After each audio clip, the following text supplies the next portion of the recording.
اسلام کا نقطۂ نظر اپنے گھر کے اندر آپ بتائیے. پہلی بات جو ہے وہ یہ، آپ کسی کالج میں پڑھتے ہوں، کسی یونیورسٹی میں پڑھتے ہوں یا اسکول میں پڑھتے ہوں، آپ کی زندگی کا مقصد، آپ کی زندگی کا ہدف مسلمان لڑکی یا مسلمان لڑکے سے شادی کرنا ہونا چاہیے، اور کوئی ہدف نہیں ہونا. پہلی نظر میں آپ کا یہی ہدف ہونا چاہیے. کسی غیر مسلم، اگر آپ لڑکے ہیں تو کسی غیر مسلم لڑکی سے پیار محبت کا ڈھونگ مت کرو، اور اگر آپ لڑکی ہیں تو کسی غیر مسلم لڑکے سے پیار محبت کا ڈھونگ مت کرو. یہ وہ دھوکہ ہے جو کہ آپ کو اس دنیا میں بھی برباد کرنے والا ہے اور آخرت میں بھی برباد کرنے والا ہے.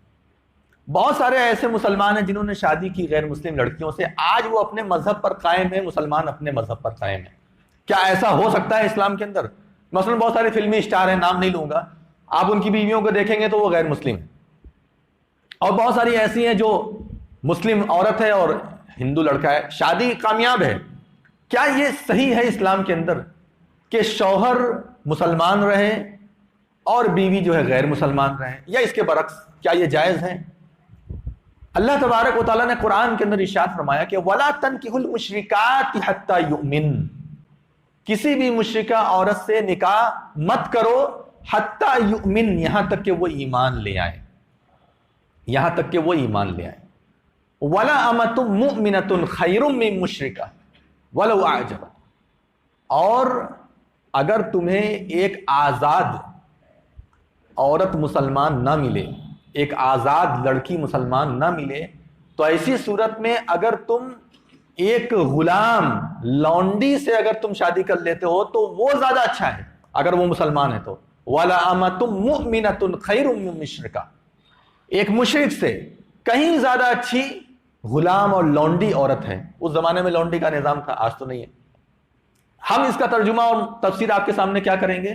ہم اس کی تفسیر یہ کریں گے آپ کے سامنے کہ اگر گری پڑی لڑکی ہے مسلمان، بہت زیادہ خوبصورت نہیں ہے، بہت زیادہ مالدار نہیں ہے، اور تعلیم بھی اگر کم ہے مان لو، تو وہ کہیں اچھی ہے اس پڑھی لکھی عورت سے جو مشرکہ ہے، اس پڑھی لکھی عورت سے، اس خوبصورت اور مالدار عورت سے جو مشرکہ ہے، جو شرک کرتی ہے، جو کفر کرتی ہے. یہ سورہ بقرہ کی آیت نمبر 221 ہے، 221. اس آیت کو جا کر کے پڑھیے. یہ ہماری زندگی کی بنیادی قرآن کی آیت ہے. یہ قرآن کی جو آیت ہے یہ ہماری زندگی کی بنیاد ہے کہ اللہ تبارک و تعالیٰ نے ایک مومنہ کو کافر کے اوپر حرام کر دیا، اور یہ کہا کہ کافر مرد ہرگز ہرگز مسلمان عورت کے لیے حلال نہیں ہے. اور اسی طریقے سے اسی کے برعکس، یعنی اگر مسلمان مرد ہے تو ایک عورت جو ہے اگر کافر ہے تو وہ ایک دوسرے کے ساتھ نہیں لگ سکتی ہے. اور آگے اللہ رب العالمین سورہ بقرہ میں کیا فرمایا؟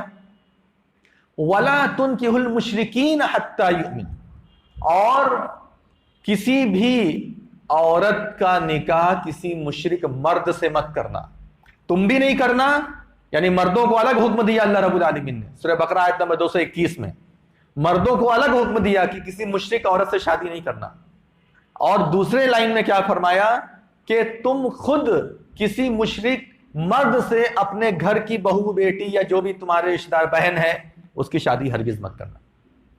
وَلَعَبْدٌ مُؤْمِنٌ خَيْرٌ مِّن مُشْرِكَةٍ، ایک مومن اور مسلم غلام جس کے پاس پیسہ نہیں ہے، جس کے پاس خوبصورتی نہیں ہے، جس کے پاس کچھ نہیں ہے، وہ کہیں اچھا ہے ایک مشرک سے.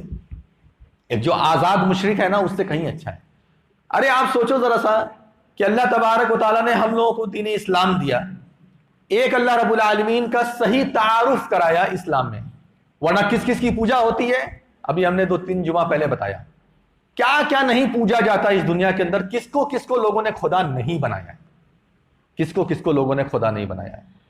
کرکٹر کو بھی خدا بنایا ہے، سچن تندولکر کو لوگ خدا مانتے ہیں، بھگوان مانتے ہیں کہ نہیں مانتے. ملک کے پرائم منسٹر نریندر مودی کی مندر بن چکی ہے بعض جگہوں پر، ان کی بھی پوجا ہوتی ہے، کہتے ہیں یہ ہمارے لیے بھگوان ہے. تو کس کو لوگوں نے بھگوان نہیں بنایا، کس کو لوگوں نے خدا نہیں بنایا. یہ اللہ رب العالمین کا احسان منانا چاہیے ہم مسلمانوں کو کہ اللہ تبارک و تعالیٰ نے ہمیں صحیح خدا کا تعارف کرایا ہے، صحیح مسلمان بنایا ہے، صحیح خدا کو ہمیں بتایا ہے. ہمارا صحیح مالک خالق کون ہے، ہمارا بھگوان کون ہے، جسے ہندی میں آپ بھگوان کہہ سکتے ہیں، انگلش میں آپ گاڈ کہہ سکتے ہیں. یہ ہمیں تعارف کرایا ہے اللہ رب العالمین نے. ہم اتنا سب کچھ جان کر کے، ایک اللہ کو پہچان کر کے، اور اس کے بعد ہماری حالت یہ ہو جائے کہ ہم ایک مشرک مرد کے ساتھ چلے جائیں یا ایک مشرک کافر عورت کے ساتھ چلے جائیں، جانے کے بعد پتہ نہیں کیسے کیسے حالات آئیں گے. ہو سکتا ہے کہ زبردستی وہ مجھ سے اپنے بتوں کے سامنے کھڑے ہونے کے لیے بھی کہے گا، بتوں کی عبادت کرنے کے لیے بھی کہے گا، یہ بھی کہے گا چلو وہ مندر وہ مندر وہ مندر. تو کیا سمجھتے ہو اس دنیا میں لڑکیوں کی کمی ہے؟ کسی کی چمڑی دیکھ کر کے اسکول میں پڑھتے پڑھتے، کالج میں پڑھتے پڑھتے، اور آنکھ سے آنکھ ملا کر کے کسی کی چمڑی پر آگے سمجھتے ہو کہ پوری زندگی کی دولت مل گئی. پتہ نہیں اس میں کتنا شر ہے، پتہ نہیں اس میں کتنی برائی ہے، آنے والے وقت میں اس کا اندازہ ہے. اور میں بار بار کہتا ہوں کہ تمہارے ماں باپ سے بڑھ کر کے تمہارا کوئی خیر خواہ دنیا میں ہو ہی نہیں سکتا ہے. اپنے ماں باپ سے اگینسٹ جا کر کے، ان سے بغاوت کر کے، اپنے اللہ اس کے رسول سے بغاوت کر کے جو قدم اٹھاتے ہیں لوگ، سمجھتے ہیں بہت اچھا کام کر رہے ہیں، وہ دنیا کا گھٹیا کام کر رہے ہیں. اگر ماں باپ تیار نہیں بھی ہیں تو اس کا راستہ ہے، دوسرا تیسرا راستہ اختیار کرو. یہ بھاگ پر آ کر کے جانا، یہ نہ اسلام کی تعلیم ہے اور نہ ہی اس کو مہذب معاشرے کے اندر اچھا مانا گیا.